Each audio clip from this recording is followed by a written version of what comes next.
Welcome to the deep dive. This is where we take that pile of info. You've got articles, notes, research, and we boil it down to what really matters so you walk away knowing what's what. And today, we're tackling something that really divides people, the actual shelf life of, those modern success books. Yeah, the business management, personal growth stuff. We've looked at a fascinating stack of sources, naming big figures like Darren Hardy, James Clear, even Robert Kiyosaki. And the material sets up this real conflict, doesn't it? Some readers see these books as absolute game changers. Yeah. Like, here's the roadmap you need for success, for life. Absolutely. They use words like life-changing. But then you look at the other side, and the critics, they just brush it off. It's hype, maybe yellow journalism, or just, useless motivational fluff. The gap is huge. It really is. And that stark difference, that polarization, it leads us straight to our main question for this deep dive, which is, do the ideas, the specific advice you find in these popular business books, do they actually have an expiration date? A point where they just stop being useful? Yeah. We need to sort out what lasts and, frankly, what's just temporary noise. Okay, let's get into that. If we're talking expiration dates, we probably need to start with what a book even is, fundamentally. Yeah. Our research was pretty consistent here. Yeah, the sources hammer this home. A book is essentially a snapshot in time. Right. It's a picture of the world, or at least the author's view of it, at the precise moment they finished writing. It's kind of frozen. And that context, what the world looked like when they hit save, that's so critical, especially when things change fast, like in business or tech. We saw some great examples in the sources. Take the Lean Startup, huge book for many people. A foundational text, absolutely. But written when? 2011. 2011. And you think about what the startup scene was like then. It was just starting to bubble up, wasn't it? Yeah. Moving from just a Silicon Valley thing to this global phenomenon. Exactly. The tools people use then for like minimum viable products, funding round scaling, they're worlds apart from today's landscape. Totally. Or let's go back even further. Think about a marketing management book from the 90s or even early productivity stuff. Oh, yeah. When those came out, the market reality, completely different. Mobile phones were just for calls, remember? Right. No Instagram, digital ads were basic, if they existed at all. The idea of targeting people based on detailed online behavior, pure science fiction. So trying to rigidly follow a 1990s marketing plan in, 2025, it just doesn't make sense. It's almost absurd. We're now dealing with AI shaping customer chats, social networks, driving huge chunks of commerce, instant global feedback. And it's not just business tools. The sources point out that global lifestyles, how customers behave, it's not just tweaked.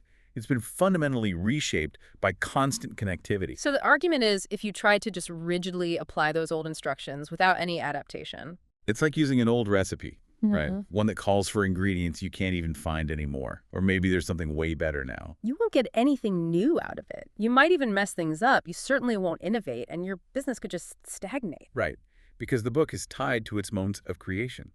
And if the world it described is speeding ahead, the book, as a fixed object, starts to lose its direct applicability. Its relevance decays. Okay, but hold on. If that's true, doesn't it kind of undermine the whole point of buying these books if the rules just change every couple of years? Well, that's where it gets interesting. How do the sources square that? Because they do suggest there's still value. Exactly. It's not all perishable. The sources are clear. Not everything in these books expires. So what lasts? If the context and the tools change so fast, what's the enduring part? That's the key question. The sources suggest that the books with real longevity, the ones that still resonate years later, tend to be those that lean more philosophical, maybe literary, or deeply inspirational. Why those? What makes them sort of immune? Well, because they're often based on fundamental human principles, or maybe core worldviews, things that are just inherently more stable than, say, a specific software platform or a temporary market trend. They connect to something deeper than just the tech of the moment. Precisely. It's about the human engine, you could say. So even in areas that change incredibly fast, like tech, management strategies, even applied psychology, certain elements hang around. Because they're tied to us, to human nature, not just the temporary tools we're using. That's the idea. It's the core philosophy behind it, not the operational nuts and bolts. So what are some examples of these enduring things? Well, the sources point to things like the basic concepts of goal setting, or understanding what drives people's behavior, or even fundamental time management and prioritization. Yeah, those feel pretty timeless. They're cited as principles that will likely still be relevant decades from now. because they relate to the universal human condition, The need to manage our limited time and energy effectively. Yeah. That doesn't just vanish because we got a new smartphone now, right? Exactly. The tool we use for time management changes constantly. Planners, apps, AI assistants maybe. But the core human need to prioritize and achieve things within constraints, that's timeless. Okay, that makes sense. So there are these enduring principles, but then what about the stuff that does make people feel these books are obsolete or just don't work? What expires quickly? Right, the flip side. And the research really zeroes in on specific tools and tactical methodologies. That's the stuff with the short shelf life. Ah, the tools. That feels right. Like you can have a timeless principle, say, capture customer attention, but the specific tool for doing that. Can be dead on arrival 6 months later. Exactly. Think about the principle of scarcity in marketing. Still powerful, but the tool. A limited time offer delivered via newspaper ad in the 90s versus like an algorithmically targeted flash sale notification on TikTok today. Perfect example. The principle is the same, create urgency.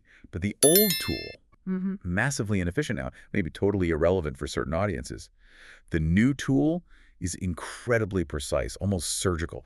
That old tool has expired. And it's not just marketing, is it? The sources brought up human resources management, too. Oh, definitely. The enduring principle is clear.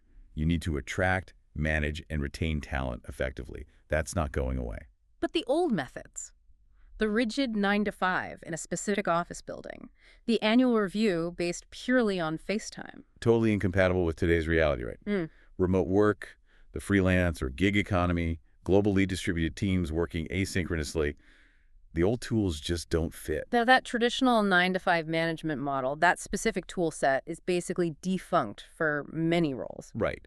The principle of measuring performance and giving feedback still matters, hugely. But the mechanism, the tool for doing it, has to be completely rethought for today's world.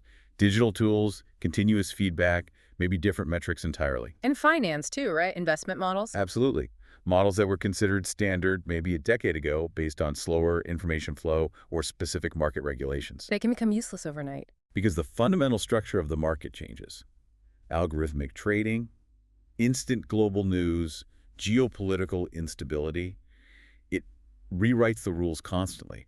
The old model, the old cool, just doesn't map to the new reality. So it sounds like people often confuse the tool failing with the underlying idea failing. That's a huge part of it, according to the sources. They try an outdated tactic, it doesn't work, and they conclude the whole principle behind it is wrong. That's where these books get that useless hype reputation. Okay, so if you're reading one of these books trying to learn from it, what's the takeaway? How do you avoid that trap? The sources suggest a really practical, two-step critical thinking process. It's about shifting from just passively reading to actively, creatively applying.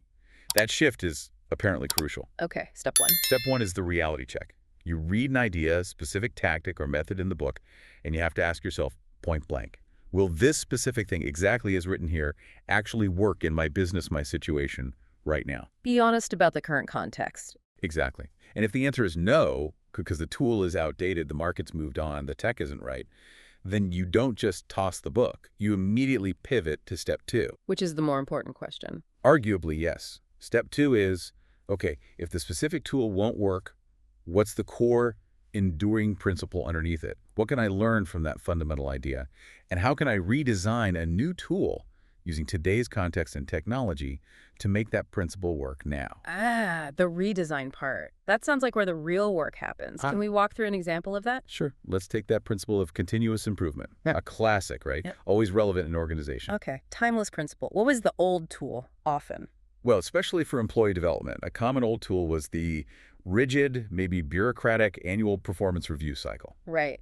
Slow, often subjective, maybe disconnected from the actual day-to-day, especially if people are remote. Exactly. For many modern contexts, that specific tool feels, well, defunct. It doesn't provide continuous improvement effectively. So the principle continuous improvement is still vital. How do you redesign the tool for today? You redesign it using modern mechanisms.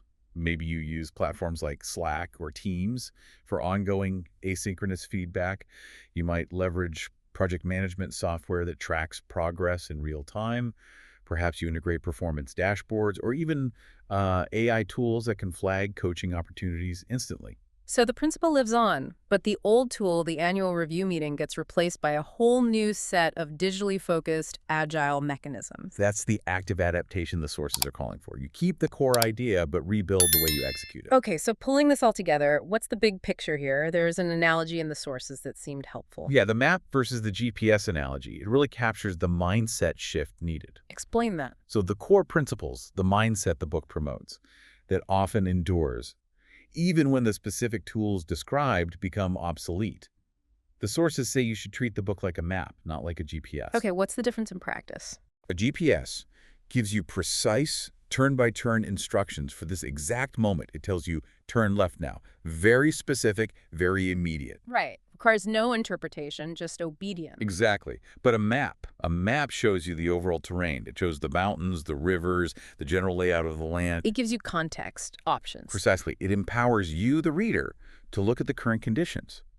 Maybe there's unexpected traffic, a sudden roadblock, a competitor just made a move, and you choose the best route now. You're the active navigator, using the map's wisdom, not just a passive passenger following outdated GPS commands. That makes a lot of sense. You use the book's foundational insights to navigate today's reality. So to finally answer our core question, do business books have an expiration date?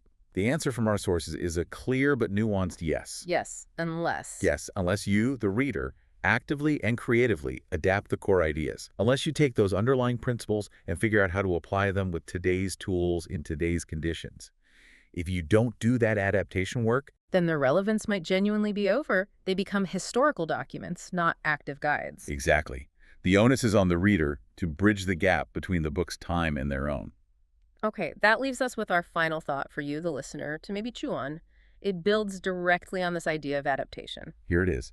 Think about a core principle, maybe for management, productivity, success, that you learned from an older source. A book you read maybe 5, 10 years ago, something foundational for you. First, picture the original tool or the specific instructions the book gave for implementing that principle back then. What did it actually tell you to do? And now reflect on how you actually apply that principle today. How have you, maybe even without consciously thinking about it, had to completely redesign or rebuild that tool? What new tech, new approaches, new market insights are you using now to make that same underlying principle work effectively in today's much faster, different environment? That process, that unconscious or conscious redesign, that's the adaptation in action. That's your homework. Spot your own redesigns.